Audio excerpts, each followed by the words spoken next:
Reúnam-se ao meu redor, amigos, como se estivéssemos sentados à beira de um fogo crepitante, sob o céu estrelado das Ilhas Eólias, onde o mar Mediterrâneo guarda segredos antigos, e o vento, dizem os mitos, é o mensageiro do deus Éolo. Vou contar a vocês uma história verdadeira, tecida de mistério e melancolia, sobre um homem que apareceu como um fantasma e partiu como um enigma. Imagine uma ilha chamada Lipari, a maior das 7 joias vulcânicas que flutuam ao norte da Sicília, um lugar onde o verão explode em cores vibrantes de turistas e festas, mas o inverno envolve tudo, em um silêncio profundo, como se a própria terra estivesse hibernando. Ruas que riem alto com o sol e sussurram baixinho com o frio. Foi nesse cenário dual, em 2008, que um forasteiro alto, elegante e silencioso atravessou a paisagem como uma sombra fugidia. Um dicionário ítalo-inglês enfiado no bolso, uma pasta preta sempre colada ao corpo e um último sorry ecoando antes de ele desaparecer para sempre. Sem registros de chegada por balsa ou avião, sem nome gravado em hotéis ou memórias, sem pegadas que o mar não tivesse apagado. Hoje vamos reconstruir os passos hesitantes desse desconhecido de Lipari, mergulhar nas sombras que ele deixou para trás e encarar as perguntas que as ondas teimam em devolver à praia. Quem era ele? Por que escolheu essa ilha remota para seu ato final? E o que isso nos diz sobre as vidas invisíveis que passam por nós? Mas antes de mergulharmos mais fundo nessa narrativa, que mistura fatos reais com as brumas do desconhecido, se histórias como essa, contadas com respeito, investigação e um toque de mistério que prende a alma, te movem e te fazem refletir sobre os enigmas da existência humana, inscreva-se no canal agora. Deixe o seu like para mostrar que você está aqui comigo nessa jornada. E comente abaixo a sua teoria sobre quem poderia ser esse homem. Sua participação não é só um gesto. Ela ajuda este vídeo a alcançar mais pessoas curiosas como você. E quem sabe, destravar uma pista esquecida que ainda paira no ar. Deixe-me pintar o quadro com mais cores, amigos, para que vocês sintam o ar salgado de Lipari em suas narinas. Essa ilha, batizada em honra ao antigo rei Liparos da mitologia grega, filho de Ausônio, que fugiu para lá e fundou uma colônia próspera antes de Éolo tomar o trono e domar os ventos. Tem uma história rica em erupções vulcânicas, extração de obsidiana no Neolítico e até invasões piratas nos séculos passados. Mas em 2008, o vulcão estava adormecido e a ilha vivia seus 2 tempos contrastantes. A estação cheia, pulsando com visitantes de todo o mundo, atraídos pelas praias de pumice branca e águas turquesa, e o inverno rigoroso, quando portas se fecham, lojas hibernam e o silêncio se torna um companheiro constante. Foi nesse vazio invernal que o nosso estranho surgiu, como se o vento o tivesse soprado das páginas de um romance de mistério. Tudo começou em outubro de 2008, quando moradores locais notaram um homem alto, medindo cerca de 1,90 metros, com cabelos castanhos e entradas pronunciadas nas têmporas, sugerindo uma calvície incipiente, vagando pelas ruas estreitas de Lipari. Ele falava apenas inglês com um sotaque que alguns juram ser britânico, ou talvez americano, mas sempre discreto, quase relutante em se envolver. Vestia-se com elegância fora de lugar para uma ilha rústica, um casaco preto longo que balançava como uma capa, um chapéu grande que sombreava seus olhos penetrantes e sapatos finos inadequados para o terreno rochoso e irregular das trilhas vulcânicas. Ele almoçava todo dia na mesma sanduicheria modesta, gerenciada pelo casal Gilberto e Vera, sentando-se sempre no mesmo assento de canto, como se aquilo fosse um ritual sagrado. Vera, em entrevistas posteriores, recordou sua postura frágil, o olhar cortante que evitava contato prolongado e a inseparável pasta preta, uma valigetta nera, como chamam em italiano, que ele guardava como um tesouro.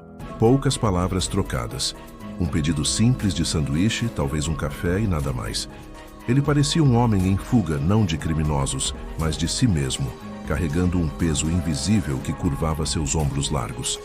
Então, veio o incidente que adicionou uma camada de drama à sua presença fantasmagórica. Em 5 de novembro de 2008, a sanduicheria fechou para a entre-safra de inverno, deixando o estranho sem seu refúgio diário. Meses se passaram e em 6 de janeiro de 2009, o dia da Epifania, uma data festiva na Itália mais solitária para ele, um morador chamado Alfredo decidiu subir até sua casa de verão abandonada no alto de uma colina, um casarão antigo com vista para o mar Tirreno. Ao chegar, encontrou a janela quebrada, como se alguém tivesse forçado a entrada, e a TV ligada, zumbindo com estática ou talvez um canal italiano qualquer. Lá dentro, deitado na cama totalmente vestido sob um edredom puído, estava o forasteiro. Assustado com a intrusão, o homem saltou da cama, agarrou sua pasta preta com desespero e repetiu, em um inglês apressado e apologético, "Sorry, sorry, sorry." Ele fugiu pela porta descendo a colina em pânico e Alfredo, atônito, conseguiu filmar sua saída com um celular antigo, uma gravação granulosa que mais tarde circulou na mídia, mostrando um homem alto correndo como se perseguido por demônios internos. Alfredo alertou os carabinieri, a polícia militar italiana, mais buscas na ilha pequena, com apenas 37 quilômetros quadrados e cerca de 10.000 habitantes na época, não o encontraram. Ele havia se dissolvido no vento novamente. 10 dias depois, em meados de janeiro, o caso ganhou os holofotes nacionais, quando foi ao ar no programa de TV Tila Visto, o equivalente italiano ao America's Most Wanted, ou Desaparecidos, exibido pela Rai 3. Apresentado por Federica Ciarelli, o episódio descreveu o homem misterioso, mostrou o vídeo de Alfredo e apelou por identificações. Milhões de espectadores viram, mas ninguém ligou com uma pista concreta. Como um rosto novo, capturado em vídeo, não deixa rastro em uma comunidade tão unida. Lipari, afinal, é um lugar onde todos se conhecem, onde boatos viajam mais rápido que as balsas de Messina. E então, o capítulo final, ou o que parecia ser. Em 19 de março de 2009, uma moradora local passeando com seu cachorro perto da área remota de San Nicola, uma zona de casas abandonadas e trilhas esquecidas, notou algo fora do comum. O cão travou, latiu insistentemente e a guiou até uma janela embaçada de uma casa dilapidada. Lá dentro, um corpo em decomposição avançada, estimado em cerca de 2 meses de morte. Os carabinieri confirmaram. Era o mesmo homem, alto, entre 45 e 50 anos, enforcado em um ato que foi oficialmente registrado como autoextermínio, suicídio por enforcamento.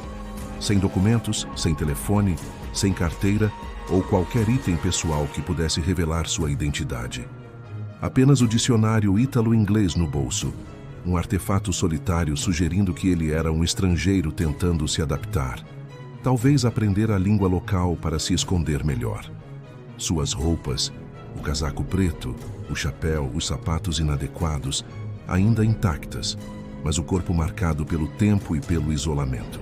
As lacunas nessa história, amigos, pesam mais que os fatos concretos, como pedras vulcânicas arrastadas pelo mar. A numeração dos sapatos, tamanho europeu 45, equivalente a 11 nos Império Sewa. As marcas das roupas, possivelmente de origem europeia ou britânica, mas nada exclusivo.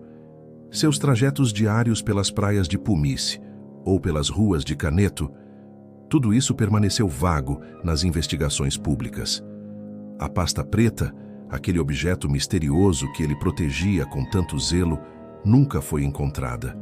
Talvez levada pelo vento ou escondida em algum canto da ilha que ainda guarda segredos. Sem essas peças do quebra-cabeça, as hipóteses se multiplicam como as ilhas do arquipélago. Talvez um profissional da área financeira quebrado pela crise global de 2008, que abalou Wall Street e a City de Londres, fugindo de dívidas e credores implacáveis. Ou um homem sofrendo de um colapso de saúde mental após uma perda devastadora. Uma família distante, um amor perdido, uma vida desmoronando. Alguns especulam que ele era um espião ou fugitivo, mas o sorry repetido para Alfredo e sua descrição diária sugerem um homem educado, atormentado por lutas internas, não um criminoso violento. Pesquisas em cold cases semelhantes, como o Homem de Somerton na Austrália em 1948, outro desconhecido encontrado morto com itens enigmáticos, mostram padrões. Indivíduos que escolhem lugares remotos para sumir, deixando enigmas que duram décadas. Mas há uma trilha de esperança que o tempo moderno nos oferece, uma que não existia em 2009, a genealogia genética. Se uma amostra de DNA foi coletada e preservada pelos legistas italianos, e relatos sugerem que sim, pois protocolos forenses na Itália incluem isso para casos não identificados. Cruzamentos com bases de dados públicas como GEDmatch ou Ancestry DNA poderiam revelar parentes distantes. Foi assim que casos famosos foram resolvidos, como o do Golden State Killer nos Yesameiwa em 2018, ou o de Lyle Stevick em 2018, um suicida anônimo identificado após 17 anos, graças ao DNA. A pergunta decisiva permanece: há amostra disponível? Sem ela, o vento de Eolo fecha a porta para sempre, deixando Lipari com mais um fantasma em sua longa história de mistérios vulcânicos. Agora, aproximemo-nos do fogo, amigos, para a reflexão final dessa narrativa que nos une. O enigma do desconhecido de Lipari não é apenas sobre um homem sem nome. É uma meditação profunda sobre como vidas invisíveis, cheias de dor silenciosa, arrependimentos não ditos e buscas por paz, passam por nós todos os dias, sem que estendamos uma mão ou façamos uma pergunta. Essa ilha, ligada ao deus dos ventos na mitologia, parece ter guardado sua última palavra com ciúmes, sussurrando-a apenas para as ondas que batem nas praias de obsidiana negra. Mas talvez a última palavra não seja do vento, nem do mar. Talvez seja sua, ouvinte. Se você tem uma leitura diferente, uma pista remota, uma memória que ecoa esse homem alto e solitário, conte-nos. E se você, nesse momento, atravessa sombras semelhantes de desespero ou isolamento, lembre-se, peça ajuda. Ninguém é apenas uma manchete esquecida. No Brasil, o CVV atende 24 horas pelo 188 para apoio emocional, ou ligue para o serviço de emergência local. Há luz além das ilhas remotas. Se esta investigação respeitosa, tecida como uma tapeçaria de fatos e mistérios, que te tocou no fundo da alma e te fez viajar para Lipari sem sair do lugar, inscreva-se no canal para mais narrativas como essa. Deixe o like para honrar a memória desse homem desconhecido. Comente sua teoria ou reflexão sobre o caso e compartilhe com quem ama boas histórias reais, cheias de profundidade humana. Ative o sininho agora. Nos próximos episódios, vamos revisitar casos esquecidos ao redor do mundo, cruzar rotas perdidas, conectar pessoas e pistas e talvez juntos dar nomes aos ventos que ainda sopram enigmas.